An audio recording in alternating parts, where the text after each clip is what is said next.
Israel को औदी हदावीन की लाश वापस करने में 10 दिन लगे ताकि उन्हें उनके गांव उम्मुल खैर में दफनाया जा सके, जहां एक यहूदी आबादकार ने उन्हें कत्ल कर दिया था। 28 जुलाई को औदी ने ये वीडियो बनाई थी, जिसमें गांव के बिल्कुल साथ वाक़ एक यहूदी बस्ती के दरवाजे पर झगड़ा दिखाया गया है। मुकामी लोगों का ख्याल था कि ये मशीन उनका पानी और बिजली काटने आई है। दूसरे कैमरे पर गेट पर मौजूद आबादकार यूनून लेवी हैं, जिन पर बरतानिया और यूरोपीय यूनियन पहले ही असलहे के जोर पर फ़लस्तीनियों को धमकाने और उनकी ज़मीन हथियाने पर पाबंदी लगा चुके हैं। औदी की वीडियो बाएं जानिब है। लेवी अपना हथियार उठाए निशाना लेते हुए नजर आते हैं और फायर करते हैं। गोली औदी हदावीन को लगती है। गिरते ही औदी का कैमरा उनके हाथ से छूट जाता है। कुछ ही देर में वो मर जाते हैं। लेवी ने कत्ल के इल्ज़ाम में सेल्फ डिफेंस का दिफा अपनाया। एक हमदर्द जज ने उन्हें रिहा कर दिया। औदी हदावीन एक मारूफ फ़लस्तीनी कारकुन और सहाफ़ी थे। जहां औदी गिरे वहां उनका खून अब भी मौजूद है, जो फायर की जगह से तकरीबन 40-50 गज के फासले पर है। उनके अहले खाना और गांव के बुजुर्ग जो ताज़ियत के लिए जमा हुए हैं, कहते हैं कि वो झगड़े में शरीक नहीं थे, बल्कि अपने 5 साला बेटे को उठाए सिर्फ फिल्म बना रहे थे। इस बच्चे ने अपने वालिद को मरते देखा। उनका कहना है कि औदी के कत्ल के बाद इजराइल ने उनके 16 रिश्तेदारों को गिरफ्तार कर लिया। शूटर यूनून लेवी के बरक्स उनमें से कुछ अब भी कैद में हैं। जिंदगी मुश्किल है। इसराइली हमारे मुआशियों को खौफजदा कर रहे हैं और लोगों को हिरासत में ले रहे हैं। वो चाहते हैं कि हम अपनी जमीन और गांव छोड़ दें। हम आपके भाई के खून के पास खड़े हैं। इस कत्ल का गांव पर क्या असर पड़ेगा? इसकी मौत ने हमारे दिलों में एक खला छोड़ दिया है, लेकिन उसने हमें अपनी जमीन के लिए लड़ते रहने की ताकत दी है।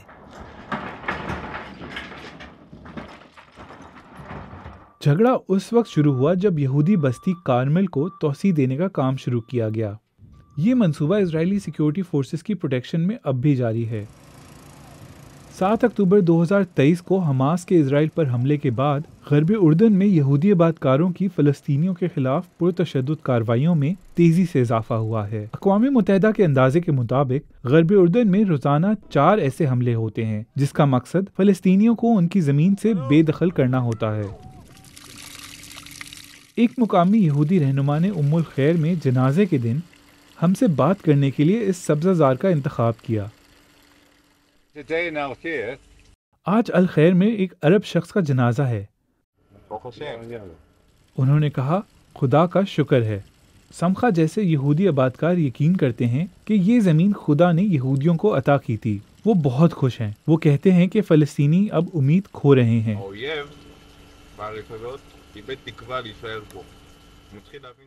इस ज़मीन पर हमारी मौजूदगी की अब भी मुखालफत है, लेकिन दुश्मन को आहिस्ता आहिस्ता समझ आने लगी है कि उसका यहाँ कोई मुस्तकबिल नहीं। मैं आपसे और दुनिया के लोगों से पूछता हूँ, तुम्हें उन फ़लस्तीनियों में इतनी दिलचस्पी क्यों है? आपको इतनी फ़िक्र क्यों है? मुझे फ़लस्तीनियों से कोई दिलचस्पी नहीं। मैं अपने लोगों की फ़िक्र करता हूँ। इजरायली फ़ौज भी फ़लस्तीनी शहरियों पर दबाव बढ़ा रही है। उसकी एक मिसाल तोलक्रम में इजरायली फ़ौज की कार्रवाई है। फरवरी में जब फ़ौज ने तोलक्रम के पनागुज़ीन कैंप में मुसल्लह ग्रोहों पर हमला किया, तो फ़ौज ने गज़ा तर्ज पर शहरी इंफ्रास्ट्रक्चर तबाह कर दिया। 6 माह बाद भी ये कैंप ज़्यादातर खाली हैं। 30,000 से ज़ायद फ़लस्तीनी शहरी, जिन्हें फ़ौज ने शुमाली मगरबी किनारे में घरों से निकाल दिया था, उनमें से अक्सर को वापस आने की इजाज़त नहीं मिली। सिर्फ चंद को मिली है। ये जोड़ा हमें अपने साथ घर ले गया। खातून ने कहा कि वो अपनी शनाख्त जाहिर नहीं करना चाहती। फरवरी के बाद पहली बार वो अपना घर देख रही हैं। घर जला हुआ था। टीवी और फ्रिज गायब थे। उन्हें यकीन है कि ये सब कुछ आईडीएफ के फौजियों ने किया, जिन्होंने इस इलाके को कंट्रोल किया हुआ था। जब मैंने ये देखा तो सोचा ये घर नहीं, एक डरावना ख्वाब है। काश मैं ये ख्वाब देख रही होती और ये घर इस हालत में न देखती।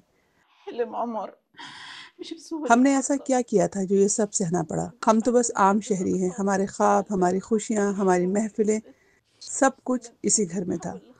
जब मेरे बच्चे आएंगे और घर को इस हालत में देखेंगे तो मैं उन्हें क्या बताऊंगी? फलस्तीनी गांव संजल के करीब इजराइल की लगाई गई नई बाड़ के करीब यहूदा शाउल ने अपना तज्जिया पेश किया। यहूदा शाउल फलस्तीनी ज़मीन पर कब्जे के मुखालिफ हैं। उनका तज्जिया इजराइलियों में कम लेकिन फ़लस्तीनियों में बहुत मकबूल है और जो यूरोप में भी तेज़ी से मकबूल हो रहा है। मेरा ख्याल है कि जब हम गजा और मगरबी किनारे में सफाया करने की जंग देख रहे हैं तो हम रियासत और आबादकारों की तरफ से एक बड़े पैमाने पर मुहिम भी देख रहे हैं, जिसका मकसद बुनियादी तौर पर मगरबी किनारे की ज्यादा से ज्यादा जमीन को फलस्तीनियों से नस्ली तौर पर साफ करना है। अगर मिस्टर नेतन्याहू या उनके हामी यहाँ होते तो कहते ये सब कुछ तो इसराइल की सिक्योरिटी और यहूदियों पर हमलों को रोकने के बारे में है। अगर 7 अक्टूबर ने हमें एक चीज सिखाई है तो वो ये है कि अगर आप वाकई इसराइलियों और फलस्तीनियों की जिंदगी के तहफ्फुज़ की परवाह करते हैं तो आपको तशद्दुद की वजूहात का हल निकालना होगा। दिहाइयों पर मुहित जालिमाना फौजी कब्जा, फलस्तीनियों की बेदखली और तकरीबन 100 साल से जारी तनाज़ा। संजल के अंदर मेयर ने मुझे वो जगह दिखाई जहां 1 माह पहले यहूदी आबादकारों ने 2 फलस्तीनी मर्दों को कत्ल किया था। उनमें से एक अमरीकी शहरी था, जैसा कि गरबी उर्दन के इस हिस्से के बहुत से फलस्तीनी हैं। वो सुबह, शाम, रात को हम पर हमलावर होते हैं। वो ये चाहते हैं कि हम यहाँ से चले जाएं। क्या आप यहाँ ठहरेंगे या चले जाएंगे? हम यहीं रहेंगे। वैसे मेरे पास अमेरिका का ग्रीन कार्ड है और मेरी बीवी और मेरे बच्चे अमेरिकी शहरी हैं, लेकिन ये सब कुछ देखने के बाद मेरा ये फैसला है कि मैं मरते दम तक यहीं रहूँगा।